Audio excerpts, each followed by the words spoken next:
Hello friends, ఈరోజు ఈ వీడియోలో జేఈఈ మెయిన్స్ 2025 సెషన్ 2 ఎగ్జామినేషన్కు సంబంధించి ఆల్రెడీ ఎగ్జామినేషన్ కంప్లీట్ అయిపోయింది. ఇప్పుడు ఆన్సర్ కి ఛాలెంజ్ చేసుకోవటానికి నోటిఫికేషన్ రిలీజ్ అయింది. అలాగే ఆన్సర్ కి challenge for JEE 2025 session is live అని ఇచ్చారు. ఇక్కడ ఈ రెండు చోట్ల ఎక్కడ క్లిక్ చేసినా సరే అప్పుడు మీకు ఈ పేజ్ ఓపెన్ అవుతుంది. జేఈఈ మెయిన్స్ సెషన్ 2 ఎగ్జామినేషన్ రాసిన స్టూడెంట్స్ అందరూ కూడా జేఈఈ వాళ్ళు ఇచ్చినటువంటి ఆన్సర్ కీలో ఏదైనా ఆన్సర్స్ వాళ్ళు రాంగ్ గా ఇచ్చుంటే అప్పుడు మీరు ఛాలెంజ్ చేయడానికి ఎన్ని క్వశ్చన్స్ కి అయితే మీరు ఛాలెంజ్ చేయాలి అనుకుంటున్నారో ఈచ్ క్వశ్చన్ కి 200 రూపీస్ చొప్పున మీరు పే చేసి ఛాలెంజ్ చేయాల్సి ఉంటుంది. ఆ ప్రాసెస్ చేసుకోవడానికి ఏప్రిల్ 11వ తారీఖు ఆల్రెడీ స్టార్ట్ అయింది. ఏప్రిల్ 13వ తారీఖు అర్ధరాత్రి 11 గంటల 50 నిమిషాల వరకు ఈ అవకాశం ఉంది. ఇది కేవలము పేపర్ 1 బిఈ బీటెక్ కోర్సెస్ కి అప్లై చేసుకున్న స్టూడెంట్స్ కి మాత్రమే ఇప్పుడు ఇచ్చింది.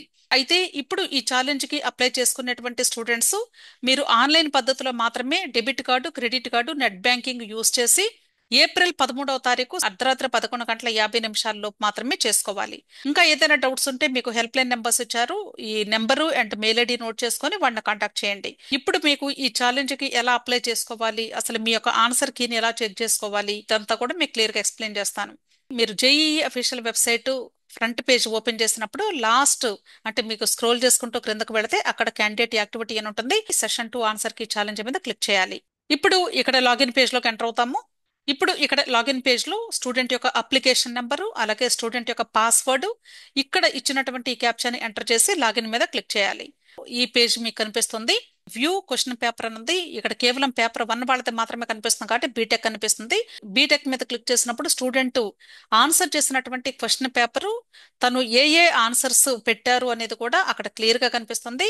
అలాగే ఇక్కడ వ్యూ ఛాలెంజ్ ఆన్సర్ కి మీరు దీని మీద క్లిక్ చేసినప్పుడు జేఈ వాళ్ళు ఇచ్చినటువంటి ఆన్సర్ కి దేన్ని మీరు ఛాలెంజ్ చేయాలి అనుకుంటున్నారు అది మీకు కనిపిస్తూ ఉంటుంది. జేఈ వాళ్ళు రిలీజ్ చేసినటువంటి ఆన్సర్ కి ఇది. ఇక్కడ మీరు చూడొచ్చు సబ్జెక్ట్ నేమ్ ఇచ్చారు. సెక్షన్ ఏ బి రెండు ఉంటాయి కాబట్టి సెక్షన్ ఏలో ఓన్లీ మల్టిపుల్ చాయిస్ క్వశ్చన్స్ మాత్రమే ఉంటాయి, ఎంసీక్యూస్. సో ఎంసీక్యూస్ కి మీకు ఆప్షన్స్ ఈ 4 ఆప్షన్స్ కి కూడా కోడ్స్ ఇచ్చారు. ఓకే, క్వశ్చన్ పేపర్ లో మనకి టోటల్ గా 75 క్వశ్చన్స్ ఉంటాయి. ఈ 75 క్వశ్చన్స్ కి కూడా ఈచ్ క్వశ్చన్ కి ఒక క్వశ్చన్ ఐడి నెంబర్ ఉంటుంది. ఆ క్వశ్చన్ ఐడి నెంబర్ ఇక్కడ సెకండ్ కాలంలో ఇచ్చారు. ఓకే, ఇలా టోటల్ గా 75 ఉంటాయి. ఇక్కడ థర్డ్ కాలంలో ఇచ్చింది కరెక్ట్ ఆప్షన్స్ ఆర్ ఆన్సర్స్ అన్నారు. జేఈఈ వాళ్ళు ఇచ్చినటువంటి ఆన్సర్ కి ఇది. ఇక్కడ చూడండి 6034213061 అంటే ఇక్కడ ఫస్ట్ ఆన్సర్ కరెక్ట్ అని అర్థం. క్లియర్. ఇక్కడ మీరు చూడొచ్చు, నేను శాంపిల్స్ కూడా మీకు ఇచ్చానండి. మీరు క్వశ్చన్ పేపర్ డౌన్లోడ్ చేసినప్పుడు ఇది సెక్షన్ ఏలో మ్యాథమెటిక్స్ సబ్జెక్ట్ లో ఉన్నటువంటి ఫస్ట్ క్వశ్చన్. ఇది క్వశ్చన్ నెంబర్ 1. దీనిలో క్వశ్చన్ ఇచ్చారు అలాగే ఆప్షన్స్ 4 ఇచ్చారు. ఇది ఎంసీక్యూ కాబట్టి దీనికి ఆప్షన్స్ ఉంటాయి. క్వశ్చన్ ఐడి నెంబర్ వచ్చేసి 6034219007. సో ఈ క్వశ్చన్ నెంబర్ 1 కి జేఈ వాళ్ళు ఇచ్చినటువంటి ఆన్సర్ ఏంటి అంటే లాస్ట్ 3 డిజిట్స్ చూసుకోండి 088 ఉంది. ఈ క్వశ్చన్ క్రింద మీరు స్టూడెంట్ ఆన్సర్ చేస్తున్నటువంటి కోడ్ ఎంత, ఇక్కడ ఇచ్చినటువంటి జేఈ వాళ్ళు ఇచ్చినటువంటి కోడ్ ఎంత, ఈ రెండు మ్యాచ్ అయితే అప్పుడు మీ ఆన్సర్ కరెక్ట్ అని అర్థం. అన్ఫార్చునేట్లీ ఏంటంటే ఈ స్టూడెంట్ ఫస్ట్ క్వశ్చన్ అసలు ఆన్సర్ చేయలేదు. ఇక్కడ స్టేటస్ చూడొచ్చు, not answered, chosen option dash ఇచ్చారు.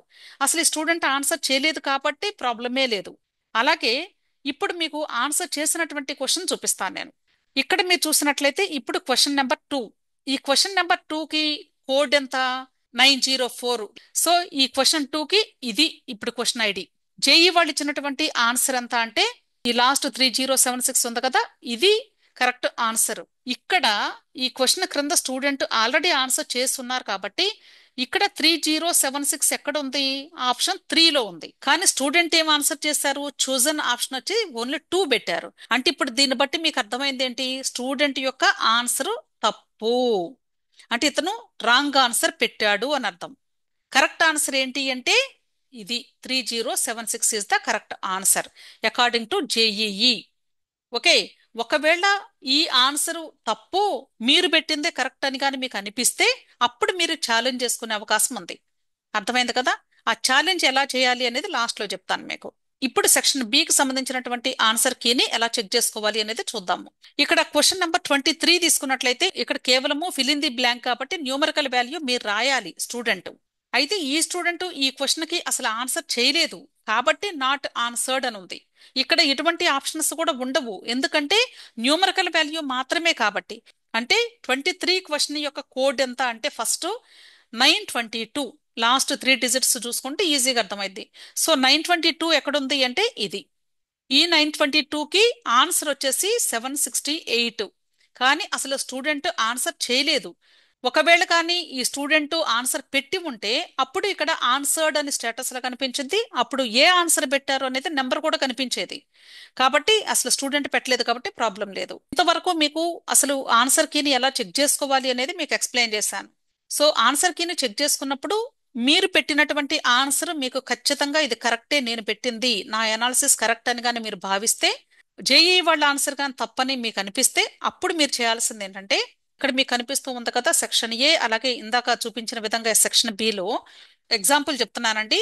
ఇక్కడ ఈ క్వశ్చన్ ఐడి నెంబర్ 905 ఉన్నటువంటి క్వశ్చన్ ఐడిలో వీళ్ళు ఇచ్చినటువంటి ఆన్సర్ రాంగ్ అని మీరు భావిస్తే, మరి మీరు ఏది కరెక్ట్ అనుకుంటున్నారు? సపోజ్ ఒకవేళ స్టూడెంట్ పెట్టిన ఆన్సర్ ఇక్కడ లాస్ట్ 3078 ఉన్నటువంటి ఈ కోడ్ కరెక్ట్ అనుకుంటున్నారు, అప్పుడు మీరు ఏం చేయాలి అంటే స్టూడెంట్ ఇక్కడ మీరు ఏ ఆప్షన్ అయితే కరెక్ట్ అనుకుంటున్నారో దీని మీద క్లిక్ చేయాలి. అలాగే సపోజ్ ఇక్కడ ఇంకొక కోడ్ తీసుకోండి, ఈ కోడ్ లో కూడా ఒకవేళ వీళ్ళు ఇచ్చింది రాంగ్ అనుకుంటే మీరు ఏది కరెక్ట్ అనుకుంటున్నారు, సపోజ్ ఇది కరెక్ట్ అనుకుంటున్నారు అనుకోండి, దీని మీద టిక్ చేయండి. అలాగే సెక్షన్ బిలో కూడా ఒకవేళ వీళ్ళు ఇచ్చినటువంటి న్యూమరికల్ వాల్యూ కానీ రాంగ్ అనుకోండి, అప్పుడు మీరేం చేయాలి అంటే ఈ క్వశ్చన్ కి ఇది రాంగ్ కాబట్టి మీరు ఏది కరెక్ట్ అనుకుంటున్నారో అది ఇక్కడ టైప్ చేయండి. ఇలా మీరు ఎన్ని క్వశ్చన్స్ అయితే చూజ్ చేసుకుంటారో అన్ని క్వశ్చన్స్ కి కూడా ఖచ్చితంగా మీరు డిస్క్రిప్షన్ ఇవ్వాలి. మీరు 100% ఖచ్చితంగా ఇది జేఈ వాళ్ళు ఇచ్చిన ఆన్సర్ తప్పే అని కానీ మీరు అనుకుంటే మీ టీచర్స్ తో డిస్కస్ చేసి, అది కూడా మీకు ప్రిస్క్రైబ్డ్ టెక్స్ట్ బుక్స్ ఏదైతే ఉన్నాయో ఆ టెక్స్ట్ బుక్స్ లో నుండి మాత్రమే మీరు దాని యొక్క ఆన్సర్ కు సంబంధించినటువంటి జస్టిఫైడ్ ఆన్సర్ ని స్కాన్ చేసి, అవన్నీ కూడా ఒక సాఫ్ట్ కాపీ కానీ లేదా హ్యాండ్ రిటన్ గా పేపర్ మీదైనా రాసి దాన్ని స్కాన్ చేసుకొని డాక్యుమెంట్ స్కానర్ కానీ లేదా క్యామ్ స్కానర్ యాప్స్ తో దానికి ఆన్సర్ కి క్లెయిమ్ అని పేరు పెట్టి పీడిఎఫ్ ఫార్మాట్ లో 10 KB టు 500 KB సైజ్ ఉండేలాగా చూసి అప్పుడు ఇక్కడ సబ్మిట్ యువర్ క్లెయిమ్స్ మీద క్లిక్ చేసి అప్లోడ్ చేయండి. ఆ తర్వాత అమౌంట్ పే చేయండి ఆన్లైన్ పద్ధతిలో. ఇప్పుడు అసలు స్టూడెంట్స్ ఈ ఆన్సర్ కి చెక్ చేసుకున్న తర్వాత సుమారుగా ఎన్ని మార్క్స్ వచ్చే అవకాశాలు ఉంటాయి అనేది కూడా చూసుకుంటూ ఉంటారు. కాబట్టి దానికి సంబంధించి మార్క్స్ ఎవాల్యుయేషన్ గురించి ఎక్స్ప్లెయిన్ చేస్తూ ఉన్నాను. ఆల్రెడీ మనకి ఇన్ఫర్మేషన్ బులెటిన్ లో ఇచ్చారండి. కరెక్ట్ ఆన్సర్ అయితే +4 మార్క్స్ ఉంటాయి, రాంగ్ ఆన్సర్ అయితే -1 మార్క్, అదే అన్ఆన్సర్డ్ అయితే 0 మార్క్స్. ఇది సెక్షన్ ఏ కి అంతే, సెక్షన్ బి కి కూడా అంతేను అని ఇక్కడ క్లియర్ గా చెప్తూ ఉన్నారు. ఇప్పుడు ఈ యొక్క మార్క్స్ క్యాలిక్యులేషన్ ఎలా చేసుకోవాలి ఒక శాంపిల్ కూడా చూపిస్తున్నాను. మీరు అంటే అందరికీ తెలుస్తుందని కాదు, కొద్దిమంది స్టూడెంట్స్ గవర్నమెంట్ కాలేజెస్ లో చదివే పిల్లలు ఉంటారు, రూరల్ ఏరియాలో ఉండేటువంటి పిల్లలు ఉంటారు, కాబట్టి వాళ్ళకి హెల్ప్ అవుతుంది అని ఇస్తూ ఉన్నాను. సపోజ్ ఒక student correct number of questions 25 questions answer చేశారు అనుకుందాం. కరెక్ట్ ఆన్సర్స్ అయితే +4 కాబట్టి ఇక్కడ మల్టిప్లై చేయాలి. అంటే 25 ఇంటూ +4 అంటే 100 మార్క్స్. కరెక్ట్ క్వశ్చన్స్ కి 100 మార్క్స్ వచ్చాయి అని అర్థం. అలాగే ఒకవేళ student wrong number of questions 20 answer చేశారు అనుకుందాం, అవి రాంగ్ అయిపోయినాయి 20 క్వశ్చన్స్ కూడా, అంటే రాంగ్ కి -1 కాబట్టి 20 ఇంటూ -1 -20 మార్క్స్ అవుతుంది. అలాగే అన్ఆన్సర్డ్ నెంబర్ ఆఫ్ క్వశ్చన్స్ 30, అంటే అసలు టచ్ చేయలేదు ఈ స్టూడెంట్, ఆన్సర్ చేయలేదు కాబట్టి ఆన్సర్ చేయకపోతే 0 మార్క్స్, అంటే ఎటువంటి మార్క్స్ కూడా ఉండదు కాబట్టి 30 ఇంటూ 0 0 అయిపోతుంది. టోటల్ క్వశ్చన్స్ వచ్చి 75 క్వశ్చన్స్ ఉంటాయి. స్టూడెంట్ యొక్క మార్క్స్ ఎంత అంటే ఈ 100 ప్లస్ -20 అంటే 100 -20 అంటే 80 మార్క్స్ వచ్చినట్లు అర్థం. ఓకే, 80 మార్క్స్ వచ్చినట్లు అర్థం. ఓకే, ఇవి కేవలం మార్క్స్ మాత్రమే.